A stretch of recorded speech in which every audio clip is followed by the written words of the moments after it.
Hello guys, ngayong araw meron naman tayong gagawin dito. Ano paggawa sa atin? Naalog yung yung sprocket. Naalog.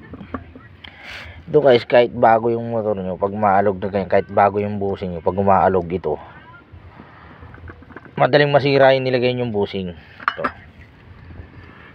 Pero maganda rito, naka-rubber bushing siya. Huwag kayong mag-aabit ng steel bushing dito kasi may epekto yun sa makina.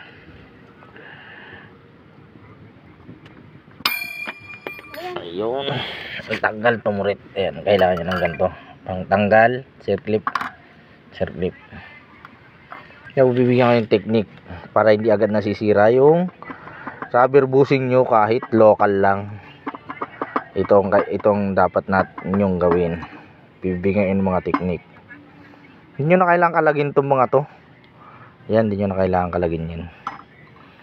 Ngayon ang gagawin natin yan, lalagyan lang natin siya ng washer dito. Depende sa pagkalagay nung kapal nung washer. Kasi ito yung washer na to, yung mga napulot ko lang to eh. Ito makapal to mga to, alloy. Tignan nyo kasi yung mangyayari dito kapag nilagay ko siya.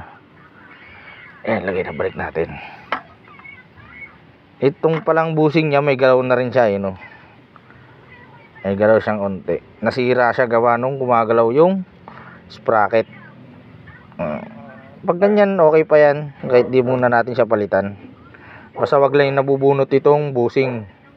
Yung bushing, basta hindi na siya nabubunot. Yung konting galaw na yan, mariresolbahan pa yan. Kasi tutuwid yan. Kaya yung gumalaw gawa nung hindi pantay yung ikot niya. Tuwing umiikot siya is umaalog to, gumaganon. Kada banat mo aalog, aalog. Kaya ito, naluganggang to, kahit lalo na pag replacement, hindi na ganong matibay yung mga replacement, mas mabilis siya masira kaysa sa original. Gabit natin siya. Madaling video lang naman to, madaling paliwanag para hindi na lumayo yung usapan natin. Ito naman medyo matigas naman ikabit to. Kaya kunting pukpok lang gagawin natin. Ayan, circle puli natin. Tignan nyo guys, ito yung matibay. Kahit mga ordinary lang yun, lagay yung bushing dito. Kasi pagdating na aftermarket, di naman talaga original na yung mga yun. Pero pag ginanto mo siya, matik yan, is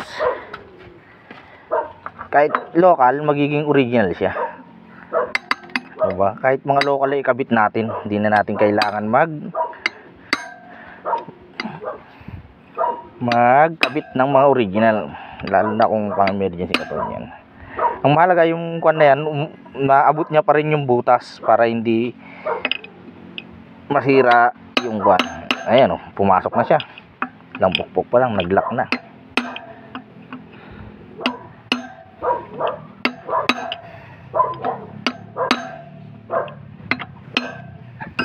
Kahit hindi, ayan o, wala na siyang galaw. Wala nang galaw. Ayan, wala nang galaw yan men. Wala na. Yung bushing kanina doon nandun, naka-freeze na siya. Wala na yan, kahit anong hatak mo, kambyo na dyan, hindi na yan gagalaw. Kumbaga, imbis na gumastos ka, naresolbahan mo na agad yung masisirang part ng hub na to, ng TMX Alpha. Yan, TMX Alpha. Yun lang guys, salamat sa panonood. Like and subscribe.